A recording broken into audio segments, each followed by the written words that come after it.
Hello, c'est Léona sur Fit Your Dreams TV et le podcast des âmes audacieuses. Le parfait endroit pour enfin oser t'aimer et écouter ton intuition pour créer la vie qui te fait vibrer.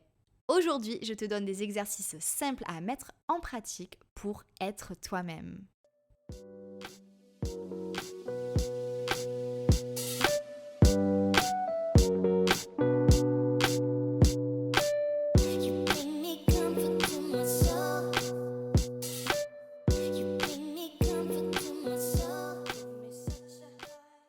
Durant mes coachings de vie, quasiment toutes mes clientes m'expliquent qu'elles se sentent totalement prisonnières du regard des autres et me demandent comment faire pour être moi-même. Ces femmes, elles ont toutes quelque chose de singulier en elles, mais elles n'osent pas le dévoiler. Elles vivent, elles pensent, elles agissent pour les autres, pour être en accord avec ce que veut la société, leurs conjoints, leurs parents, leurs amis. Et du coup, elles finissent par s'oublier. Est-ce que tu vois de quoi je veux parler ? Ça part en fait d'un bon sentiment à la base, et d'ailleurs c'est toujours par rapport à un bon sentiment, pour faire plaisir aux autres. Puis un jour, tu te réveilles, tu sais que quelque chose cloche tout simplement. C'est plus assez, tu as besoin de plus, tu ressens ça depuis des mois, voire des années, ce sentiment qui te colle de plus en plus à la peau, cette anxiété qui commence à tout gâcher, mais que tu n'assumes pas. Et un jour, tu ouvres les yeux sur la vérité. Tu n'es pas censé faire ce que tu fais. Tu le sais très bien et tu ne peux pas l'ignorer. La souffrance est là et l'angoisse sourde commence à monter. Si mes mots ont particulièrement résonné en toi, que tu es quasiment scotché parce que c'est exactement ce que tu ressens, ne t'inquiète pas. C'est juste le début de ton éveil et tout va bien se passer.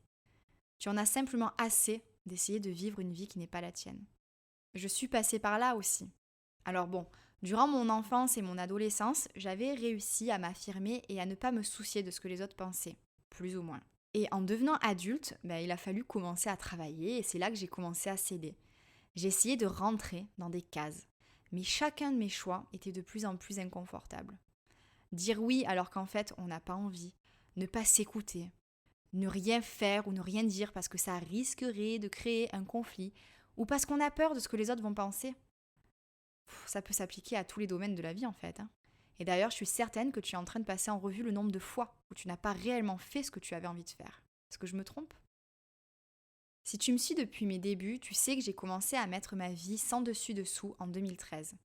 Pour devenir la personne que je suis réellement, je pouvais choisir d'être heureuse, de décevoir certaines personnes et de n'y porter aucune importance.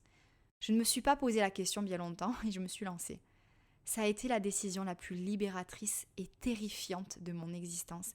Mais le sentiment de terreur n'est que temporaire, alors que la liberté, elle ne fait que grandir. Alors comment j'ai procédé ?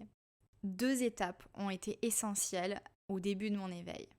La première étape, ça a été de prendre du recul et d'ouvrir les yeux sur la vie que je menais. Donc, c'est vraiment une première étape essentielle. Il faut que tu fasses le point. Il ne faut pas que tu aies peur de regarder la vérité en face et de te dire si oui ou non, la vie que tu mènes en ce moment te convient. Et la deuxième étape a été la reconnexion.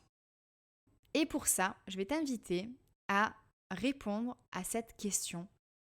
Qui suis-je ? Alors c'est une question à laquelle il peut être compliqué de répondre parce qu'on peut être tenté d'ajouter qui suis-je en ce moment ? Qui suis-je réellement au fond de moi ?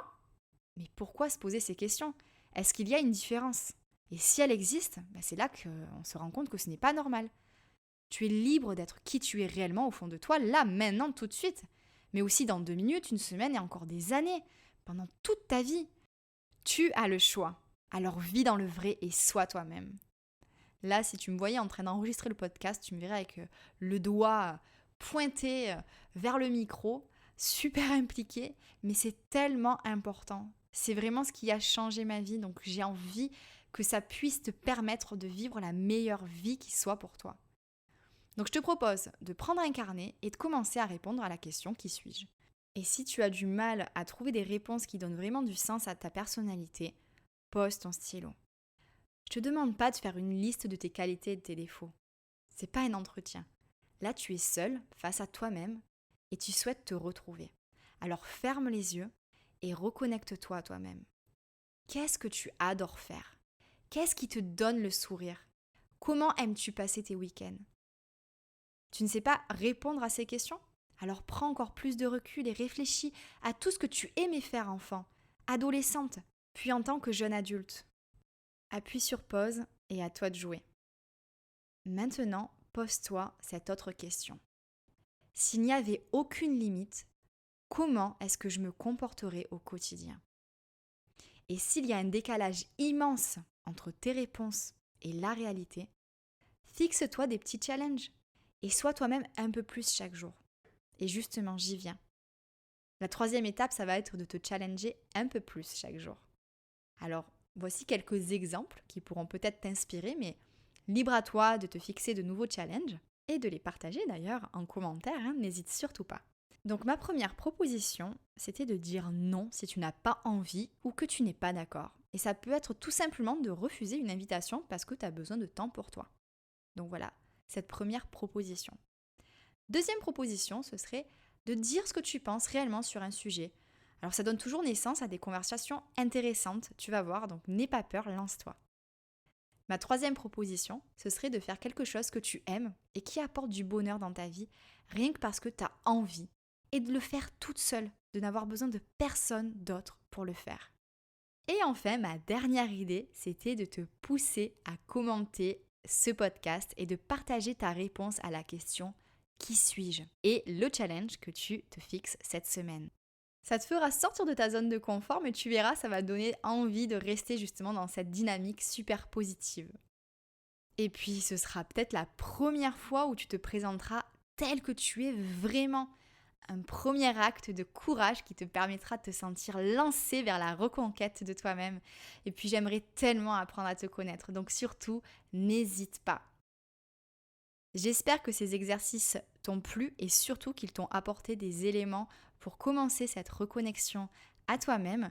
Et sache que si tu veux aller plus loin, il y a le guide pour enfin s'aimer qui est juste parfait pour apprendre simplement à cheminer dans l'amour de soi, mais surtout apprendre à s'aimer tel que tu es. Et c'est ça le plus important dans cette vie. En plus, si tu aimes les podcasts, tu seras servi parce que c'est un programme sous forme de podcast qui t'accompagne durant 44 jours. Donc c'est vraiment une aventure extraordinaire. Tu verras, il y a des tas de témoignages incroyables sur la page de présentation. Donc n'hésite pas à te rendre sur featuredreams.com et à jeter un œil également au programme Lumineuse Sérénité qui pourrait t'intéresser.